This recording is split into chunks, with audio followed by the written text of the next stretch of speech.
So what we have now is I'm just going to explain how the water flows through everything and how we can think about closing the pool and what we should do to open the pool every year.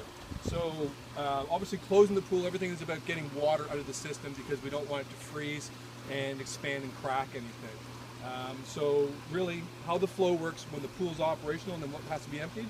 So the operation of the pool is simple. This is the skimmer. The water comes in the skimmer, travels down the skimmer line, and it goes into the front of the pump. When it goes into the front of the pump, it also has a secondary basket, which gets a little bit of debris in it through the season, and then it comes out of the pump and goes in the top to our sand filter. When it goes into the sand filter, it travels through the sand filter and comes back out, which then goes to both the solar panels and also goes around to go through the heater and a bypass through the heater. And it goes through a check valve, so nothing can come backwards into the system through the return if we turned everything off. After the check valve, we have a chlorinating device. It takes pucks. We put pucks in there and we add on the dial how much of the chlorine pucks we want to really kind of dispense into the pool. It's a stabilizer puck. A quarter on the dial to a half would be max. You wouldn't put any more or kind of less. If you get too high of chlorine, just kind of turn it down and you'll be fine. There's all kinds of off and on devices. Remember, if the device is facing the same way as the pipe, it's open for water. If it's facing sideways, it's closed. So an open device, a closed device, okay? In the winter time, we have to make sure there's all the water taken out. So we take apart as many pieces as we can, and we can reassemble them after we take the water out, except for the pump. Once you take the pump, the two pump pieces off, you want to take the pump, take the two screws out of it. There's one here and there's one here. You want to remove the screws and drain the water from the pump, and then take the pump and put it in the garage for the winter so that it doesn't have any problems with any kind of water freezing and messing up the bearings. It's expensive to replace.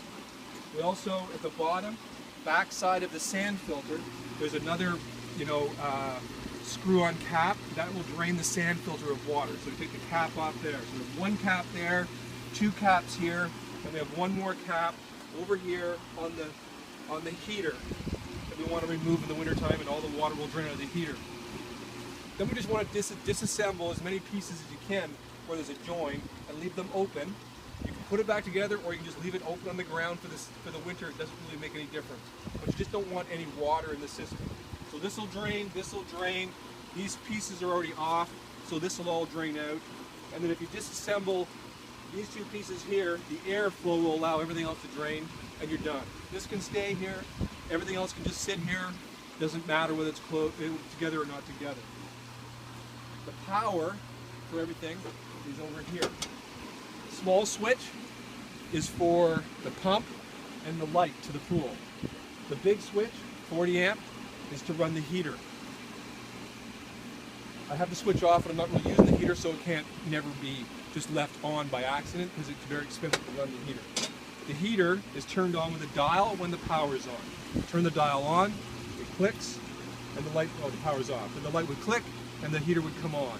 The heater's expensive to run, so use it sparingly unless you really want to heat the pool up. In the winter, you don't take any power away, just take the plugs out, close it up, and you're done, let it all go. So that's it for how it works, and that's it for how to take the water out. In the spring, just hook everything back together, fill the pool up with water. I'll tell you about taking the water down. The water automatically will prime the pump, you don't have to worry about that. It'll force the air through, and it'll get started with no problem at all in the springtime. The thing about the winter of the water is the water has to go down below the lowest return. The lowest return is actually the one on the other side. You want the water to go just below that return nozzle and stay below there as you get through the season before it freezes solid. It will freeze solid, no big deal. Just make sure the water level is below the return. That's it for that.